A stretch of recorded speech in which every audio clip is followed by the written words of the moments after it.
welcome to Broken Entertainment. So, today I'm just going to do a quick writing update. Had kind of a busy week going on, haven't really had time to get much done from the channel perspective, but these things happen.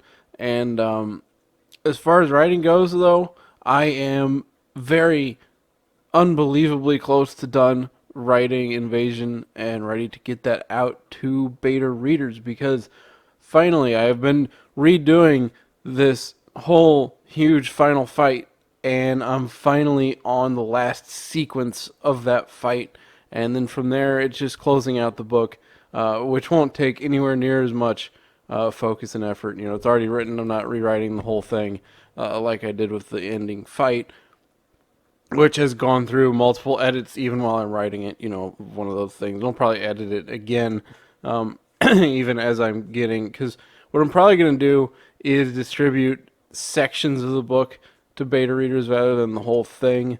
I'll probably grab, the first however many chapters, do a quick once over of it, and then send it out, and then go from there. That way, I'm not saying, boom, here's a whole book, now read it. And we can kind of break it down in bits that way. And I think it'll be a little bit easier for everybody. And it'll also allow me to go back and do some edits of some stuff that while I've been doing this, I'm like, oh, I need to do a minor tweak here or there, stuff like that, name issues, whatever. Nothing big. Very excited about that, though, because we're probably talking about a couple of weeks, hopefully, if stuff doesn't get crazy again. My schedule's been all over the place, and it's driving me nuts. But, that's life. Stuff gets crazy sometimes. But very close to that. And I was going to get... What I'm going to do over the next couple of weeks is some videos talking about Invasion, because I really haven't done that much on this channel while I've been working on it. I just wasn't really something I wanted to focus on. But yeah, we'll get into some character details. We'll talk about some of the setting, that kind of thing. Now, this today on the screen is from Project Agent, which hopefully you are familiar with from previous videos. This character, although not in this physical appearance, does appear in Invasion and the following two books after that, and we'll go from there. But what I really want to talk about probably first in my next video is I'll talk about the main character, James Mason. He is a U.S. Army sergeant, starts out deployed in Afghanistan. We'll get into his details later. It's been really interesting to write as world events have changed. Let's put it that way. Now, it's funny because books can date themselves, right? Just like movies can, and there's nothing wrong with that. You can't have, with some very strange exceptions, like maybe Tim Burton's Batman movie, where you're like, is this in the 80s or is this in 1945? I don't understand. Generally, you consume a book, you watch a movie. If it's set in what was present day at the time, it's not going to be in present day forever, just how it goes. So that'll probably be the next video. We'll talk about James Mason. I've got George Avant will probably follow up after that, Alexis Kell after that. These are all the major characters in the book. There's a couple others I'll probably talk about. I won't go into quite as much detail as I have with some of my other stuff because it's so close to publication, and I just don't want to, over focus on details that way. But I do want to give you an idea. It's a book that I'm very excited about. For the first time in way too long, I am actually very, very close to moving on to those steps.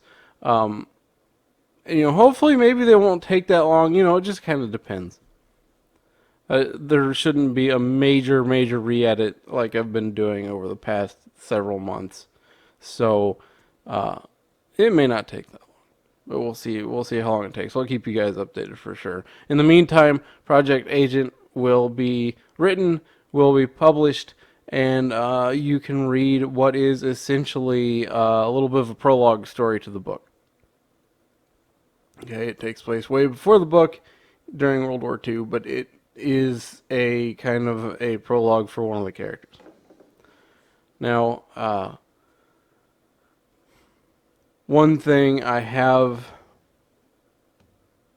done is, and what I'll probably do, I'd like to get a U.S. military vet somewhere to kind of go through it as well as a beta reader and say, hey, this doesn't work, this does. Now, it's a little bit different than a lot of books that have military characters, because those military characters aren't in a military setting for very long, because everything goes to hell, everything breaks down, and you're not talking about your traditional U.S. Army for very long at all. But it would still be great to get some of that feedback. So I'll see what I can do. I got a few ideas for that, but that kind of stuff is what's going to go on in the background. And we'll talk about characters and stuff, and we'll talk about Project Agent as well a little bit more. That is about halfway done, and I'm kind of sitting here. I've been thinking about even as I've been wrapping up Invasion, is okay, how do I want to handle the serious crap that happens in this setting in World War II? Gotta do that right. I don't want to discard it. I don't want to ignore it, and I certainly don't want to give it a poor treatment. And it's going to be difficult because the character involved is, she's the protagonist of the book, but she's not necessarily the good guy, right? Or not of the book, of the story.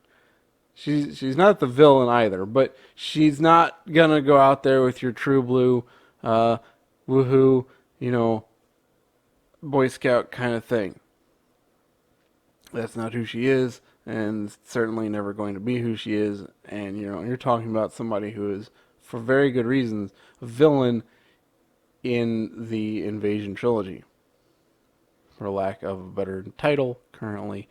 I am going to change Invasion to something else, basically because when you have these books on Amazon or wherever you put them, you want a title that is easy to stick out when you do a search. If you just do a search for Invasion, you're going to get 500 bazillion different topics. And I don't want that. You want something that's going to stick out, that's not going to come up with 800 million other things, because you get lost in the shuffle.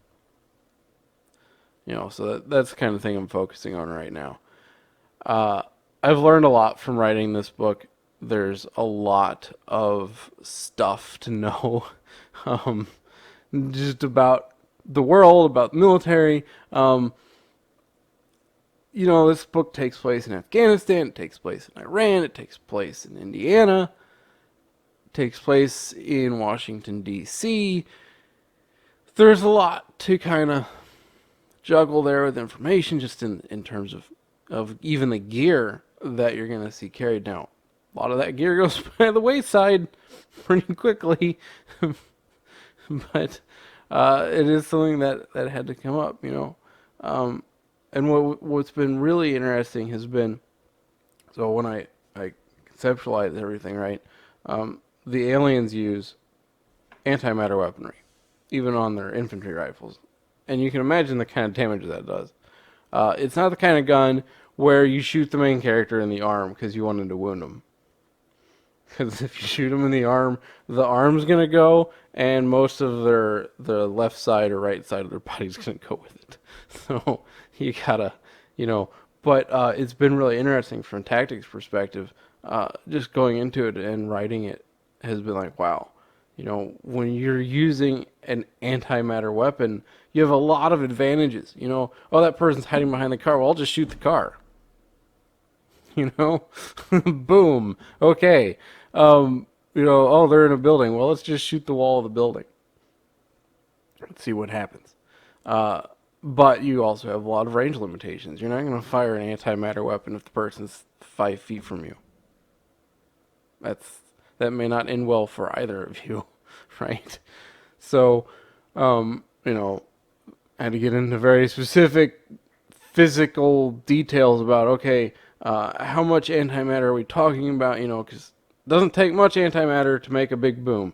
And you want your infantry rifle to be powerful, but you don't want it to, blow up a city when you shoot it, right? So I had to do some research on that. So it's been a lot of fun realizing how those weapons impact warfare and how all this stuff goes down. And actually that weapon is one of the reasons that resisting them is maybe a little easier than it should be, because they're not prepared, and you'll see this in the book, they're not prepared at all for a rebellion inside of towns and cities.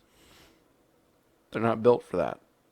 And, imagine you're trying to patrol, a town in Afghanistan or the United States, and you're getting shot at from wherever. And you've got these buildings everywhere. You've got civilians. You've got stuff everywhere on all sides of you, and you can see your opponent, but you've got an antimatter rifle. In some ways that's an advantage, but in a lot of ways it's a huge disadvantage, because you've got range limitations, you've got targeting limitations. There's issues that crop up, and that's a major theme of it's a theme in the first book and a major theme in the second book, and it's something I draw on a lot of history from, of armies built for warfare in one sense, and then they go and they occupy a country and they have to patrol towns and cities, and everything's different. We saw this with the U.S. military. Vehicles weren't prepared for urban warfare, for IEDs, for all this stuff. Tactics had to change, equipment had to change, vehicles had to change, thought processes had to change, right? And it took years for that to kind of come around. So, really a lot in the last 20 years that I'm able to draw from, very purposefully in some instances. So, very excited, very happy to be here, getting this stuff done. So I will, hopefully the next video will come out later this week, and we'll get into the setting, and we'll start talking about James Mason, our main character, and we will go from there. So, if you liked the video, please let me know. Hit the like button. Let me know what you're thinking in the comments down below. If you're not subscribed, please consider subscribing. Hit the bell for notifications, and I will see you next time.